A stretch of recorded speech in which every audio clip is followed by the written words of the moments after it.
నమస్తే అండి. ఈ మొక్కను చూసారా అండి? ఈ మొక్క నుంచి మన హోమియోపతిలో ఒక మంచి మెడిసిన్ తయారైందండి.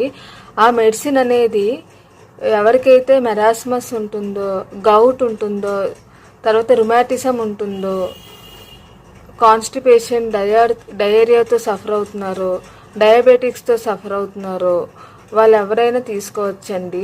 చైల్డ్ చాలా ఇరిటబుల్గా ఉంటారు. అలాంటి చైల్డ్ యొక్క ఇరిటబిలిటీ కూడా తగ్గించడానికి కూడా ఈ మెడిసిన్ అనేది యూస్ అవుతుంది. ఎప్పుడు యూస్ అవుతున్నాయంటే, ఎప్పుడు ఈ మెడిసిన్ ఈ కండిషన్లో ఏ కండిషన్ అవ్వచ్చు అంటే, ఈ మెడిసిన్లో ఉండే సిమ్టమ్స్ పేషెంట్ యొక్క సిమ్టమ్స్కి మ్యాచ్ అయితేనే ఈ మెడిసిన్ అనేది వాళ్ళకి పనికొస్తుందండి. సో ఈ మెడిసిన్లో ఎలాంటి సిమ్టమ్స్ ఉంటాయి అంటే, ఆ పేషెంట్, ఆ చైల్డ్ అనేది చాలా ఇరిటబుల్గా ఉంటారు, చీటికి మాటికి ఏడుస్తూ ఉంటారు, ఎవరికైనా హార్మ్ చేయాలి అనే ఉద్దేశంతో ఉంటారు. ఈ చైల్డ్ యొక్క నెక్ చాలా వీక్గా ఉంటుంది, చాలా అంటే అసలు బలం ఉండదు, అసలు ఎనర్జీ ఉండదు, ఇలా బెండ్ చేస్తూ ఉంటారు, స్ట్రైట్గా నుంచొని చూడలేరు ఫ్రంట్కి. సో స్ట్రిక్ట్ ఆలోచనలు ఉంటాయి, తను ఏమనుకుంటే అదే చెయ్యాలనుకుంటారు. తర్వాత ఈ పేషెంట్కి చాలా ఆకలి వేస్తుంది, బాగానే తింటారు, కానీ ఫ్లెష్ అనేది లాస్ అవుతూ ఉంటుంది, వెయిట్ గెయిన్ అనేది రాదు.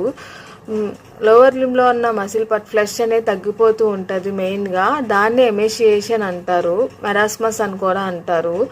అలా లోవర్ లిమ్స్లో అయిపోయిన తర్వాత నెక్ కూడా ఎక్స్టెండ్ అవుతుంది, అప్వర్డ్స్ ఎక్స్టెండ్ అవుతుంది. మెయిన్గా అయితే లోవర్ లిమ్స్లోనే ఉంటుంది. తర్వాత జాయింట్స్లో వచ్చేసరికి మెయిన్గా యాంకిల్ జాయింట్స్, నీ జాయింట్స్, వాటిల్లో చాలా picking sensation type of pain ఉంటుంది, అంటే బర్నింగ్ పెయిన్ ఉంటుంది. జాయింట్స్ అనేది స్వెల్లింగ్ వస్తుంది. స్వెల్లింగ్ ఎప్పుడు వస్తుంది అంటే, బాగా సివియర్ పెయిన్ వచ్చిన తర్వాతే స్వెల్లింగ్ వస్తుంది. యూజువల్గా అయితే జాయింట్ డిసీజెస్ ఉన్నప్పుడు పెయిన్ వచ్చి ఆ తర్వాత స్వెల్లింగ్ అనేది వస్తుంది, కానీ ఇక్కడ అబ్రోటినంలో మాత్రం పెయిన్ వచ్చిన తర్వాత స్వెల్లింగ్ వస్తుంది. అంతేకాకుండా ఒకసారి కాన్స్టిపేషన్ అంటారు, ఒకసారి డయేరియా అంటారు, ఒకసారి మోషన్ రాదు, ఒకసారి ఎక్కువగా మోషన్ వచ్చేస్తుంది అనమాట.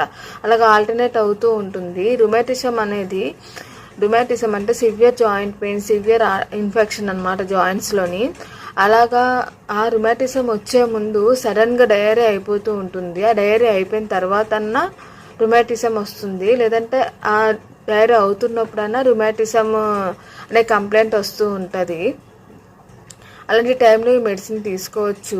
తర్వాత డయాబెటిక్స్లో ఎప్పుడైతే ఆ పేషెంట్స్ యూరిన్ కంప్లైంట్స్ ఉండి, అంటే బర్నింగ్ యూరినేషన్ ఉండి, జాయింట్స్లో కంప్లైంట్ ఉండడం, పేషెంట్ చాలా వీక్గా అయిపోవడం, నెక్లో ఎనర్జీ లేకపోవడం, జాయింట్స్ అనేవి వీక్ అయిపోవడం, లోవర్ లిమ్స్ వీక్ అయిపోవడం, అలాంటప్పుడు ఈ అబ్రోటినం తీసుకుంటే ఆ పేషెంట్ యొక్క డయాబెటిక్ షుగర్ లెవెల్స్ అన్నీ కంట్రోల్లోకి వస్తాయండి. Thank you.